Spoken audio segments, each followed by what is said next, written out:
Cooper Cole is pleased to present Livewire Tender Stakes, a new sculptural installation by gallery artist Kara Hamilton. This exhibition marks the artist's third solo exhibit at the gallery and will run from May 16th to June 22nd, 2024 in the gallery's West exhibition space. This exhibition explores themes of value, transformation, and the interconnectedness of disparate elements, weaving together a narrative that challenges conventional perceptions of worth. Inspired by the motto, "Everything and nothing is precious," Kara Hamilton delves into the evolving nature of material value. Central to the exhibition is the idea of honoring leftovers. Items that have lives lived are assigned new characters, prompting conversations between objects that might not typically meet, such as bones, shells, rocks, and electrical wire, each representing elements from the forest, sea, and city, and the time spent by the artist in these spaces. These components create a cosmic dystopian stage for the rebirth of materials breaking down in their life cycles. The exhibition also draws from personal reflections on health crises, including the global impact of COVID-19 and the artist's own battle with cancer. These experiences offer a poignant commentary on the paradox of progress, where growth can simultaneously bring destruction, and vice versa. This idea of reflection is furthered through the exhibition design, which utilizes tripods and mirrors as a display method, presenting the sculptures on self-reflective stages. These items, sourced from Facebook Marketplace and factory offcuts, highlight the artist's commitment to repurposing and reimagining the overlooked. The following conversation between Kara Hamilton and Jennifer Krasinski accompanies the exhibition. Jennifer Krasinski is a writer and cultural critic who frequently contributes to Four Columns, Art Forum, Book Forum, The New Yorker, and other publications. She is the recipient of an Andy Warhol Foundation Arts Writers Grant, a Rauschenberg Residency, and is a 2023-2024 MacDowell Fellow. She lives in Brooklyn, New York. Kara Hamilton works in a variety of mediums, including sculpture, drawing in 2 and 3 dimensions, and jewelry. She explores the agency of material using mostly found or discarded matter.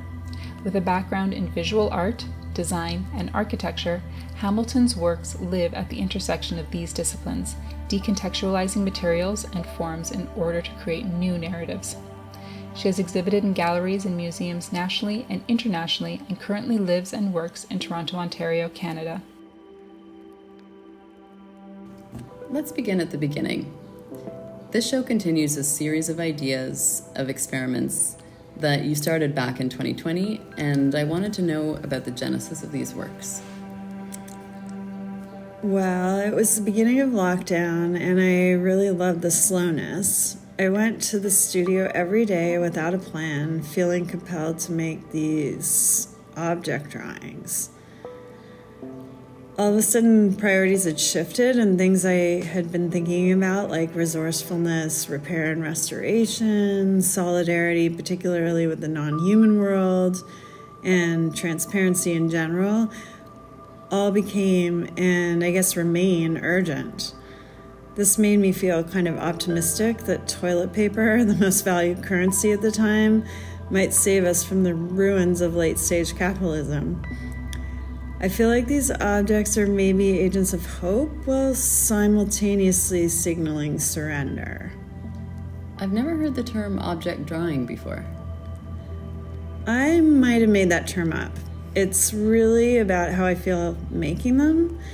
They seem like extractions or a literal drawing out in a non-violent way, and part of an ongoing process.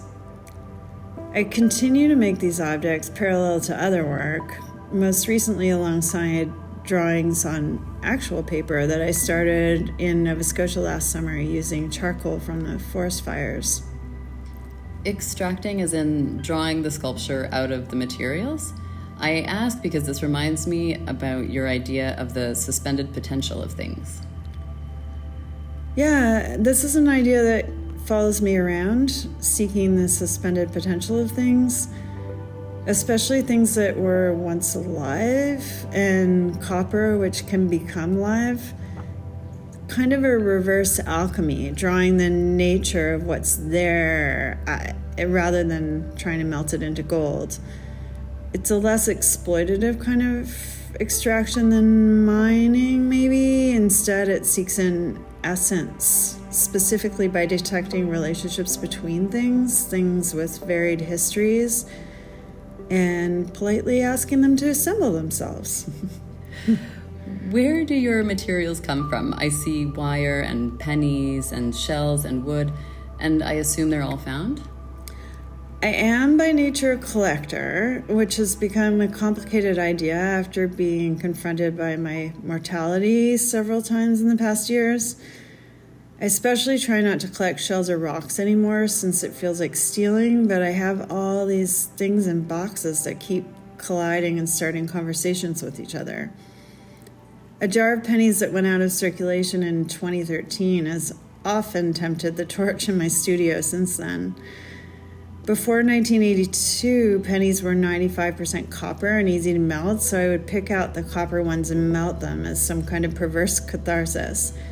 I had all these little piles of melted coins asking for my attention while we were hoarding toilet paper during the pandemic. I also considered the copper electrical wire I had collected over the years, which has literal current currency. Copper feels both like a grounding material and a soaring connector communicator.